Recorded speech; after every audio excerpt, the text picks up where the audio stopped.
Kalau berbicara soal apa itu magis, magis itu pada dasarnya sebenarnya sebuah komunitas untuk orang muda, kurang lebih ya orang muda umur 16 tahun hingga 36 seperti itu, yang dimana orang muda ini berkumpul bersama dan ingin mendalami apa yang disebut dengan spiritualitas Ignatian.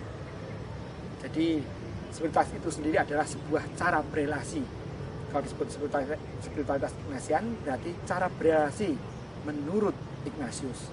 Cara berelasi dengan siapa? Cara berelasi dengan Allah dan sesama. Jadi spiritualitas Ignatian adalah cara berelasiku dengan Allah dan sesama mengikuti cara berelasi Ignatius berelasi dengan Allah dan sesamanya. Dan itulah disebut spiritualitas Ignatian. Dan oleh Serikat Yesus, spiritualitas ini ingin dibagikan kepada semakin banyak orang, khususnya orang muda. Maka dibentuklah apa yang namanya itu magis. Magis dari bahasa Latin yang berarti to be more, menjadi lebih. Tapi bukan dalam arti zaman sekarang mengatakan lebay, tetapi lebih. Lebih untuk apa? Lebih untuk Allah dan sesama. Aku ingin memberikan yang lebih untuk Allah dan sesama. Ini juga kata ini magis ini sebenarnya diambil dari latihan rohani nomor 23, asas dan dasar. Di mana di sana dikatakan tujuan manusia diciptakan adalah untuk memuji, memuliakan dan mengabdi Allah. Dan dengan itu kita diselamatkan. Oleh karena itu segala sesuatu ciptaan di atas bumi ini adalah sarana untuk membantu kita mencapai tujuan kita diciptakan itu. Dan di sana dikatakan, maka yang kita pilih adalah melulu yang lebih, artinya yang to be more, yang lebih untuk mencapai tujuan kita diciptakan. Sebenarnya kata magis sendiri sebenarnya terletak di situ, lebih untuk bisa mencintai Allah dan sesama. Dan di Indonesia sendiri sekarang ada 2 komunitas magis yang besar, yaitu di Yogyakarta, itu sudah mulai tahun 2008 hingga sekarang maka sudah ada 4 generasi. Dan di Jakarta ada 2 komunitas besar, mulai tahun 2008 juga, tahun 2008 dan generasi 2 ada 2010 kemarin. Dan mereka sudah kurang lebih mengikuti pendampingan selama 1 tahun dalam pengalaman mereka untuk mencoba mengenal dan akhirnya menghayati spiritualitas Ignatian itu sendiri. Nah, apa hasilnya atau apa yang mereka peroleh selama pendampingan itu? Nah, kita tengok sebentar pengalaman mereka, baik dari yang Jakarta maupun yang dari Jogja. Mari kita lihat sejenak untuk itu.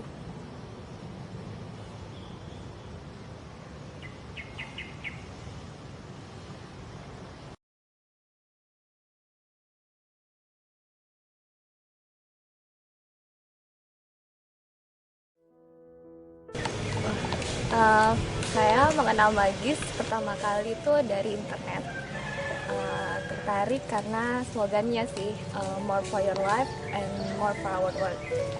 Lalu karena tertarik itu akhirnya mendaftarkan diri dan ikut kegiatan dan program Magis Jakarta sampai sekarang. Magis itu sebenarnya kan dari bahasa Latin yang artinya lebih atau more dalam bahasa Inggris. Terus saya sendiri sebenarnya memaknai kata magis itu lebih sebagai sebuah proses untuk terus-menerus belajar, baik itu belajar dari kesalahan maupun dari keberhasilan. Apapun hasilnya nanti, itu membawa atau membuat saya lebih dekat lagi kepada Tuhan. Magis sebenarnya merupakan salah satu semangat spiritualitas Ignatian yang selalu membantu saya untuk tidak cukup puas dan akhirnya dengan demikian mendorong saya untuk melakukan hal-hal yang lebih positif. Salah satu akibat magis memang kemudian menuntut saya untuk melakukan yang terbaik. Tapi kemudian hal ini pun saya sadari juga membuat saya lebih sadar akan kekurangan atau weakness saya. Misalkan saya ini sebenarnya tipe yang introvert dan tidak mudah terbuka ke orang lain. Tapi di magis justru salah satu kegiatannya adalah mengharuskan kita untuk sharing atau berbagi ke orang lain, yaitu dalam magis circle. Awalnya agak susah untuk saya melewati batas diri saya itu. Namun seiring berjalannya waktu, akhirnya saya terbiasa dan lebih bisa lagi membuka diri. Membuka diri bagi saya membutuhkan keberanian.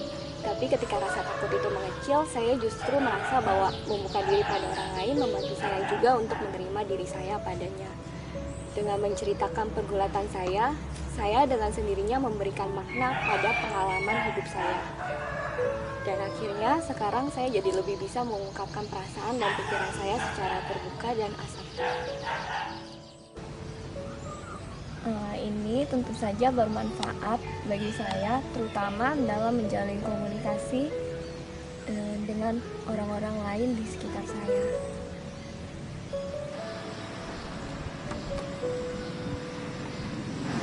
Awalnya saya mengenal Magis itu dari poster di fakultas.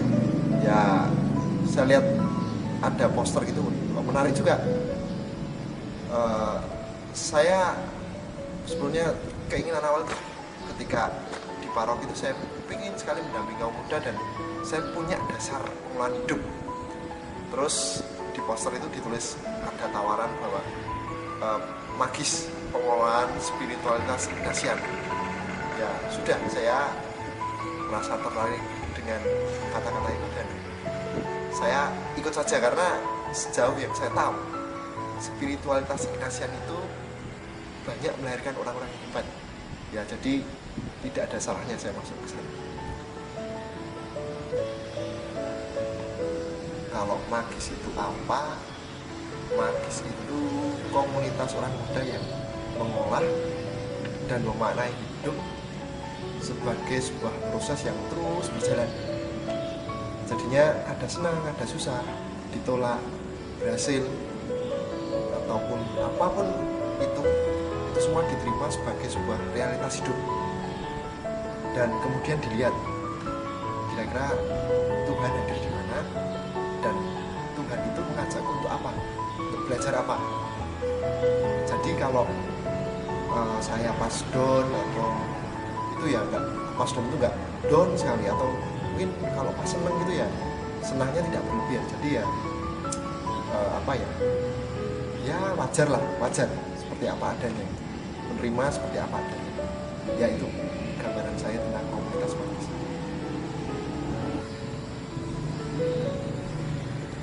Kalau ditanyakan dampak-dampak atau akibat Magis, yang jelas Magis itu tidak berdampak pada gangguan kehamilan, impotensi atau serangan jantung atau kanker. Tapi Magis itu memberikan hidup saya menjadi lebih hidup. Saya merasa bahwa lewat Magis ini saya tidak menilai hidup itu sebagai harga mati, bahwa saya harus bahagia lewat Magis ini, harus senang terus dan sebagainya. Tidak. Tapi di dalam Magis ini saya menyadari bahwa ada saat di mana saya merasa ragu, merasa sedih, merasa takut, merasa memiliki perasaan yang wajar yang dialami manusia. Dan di situ saya tetap harus stay, harus menerima itu, memahaminya, dan tidak takut menghadapinya. Dan disitulah kemudian saya belajar sebenarnya Tuhan itu di sana mendidik saya seperti apa.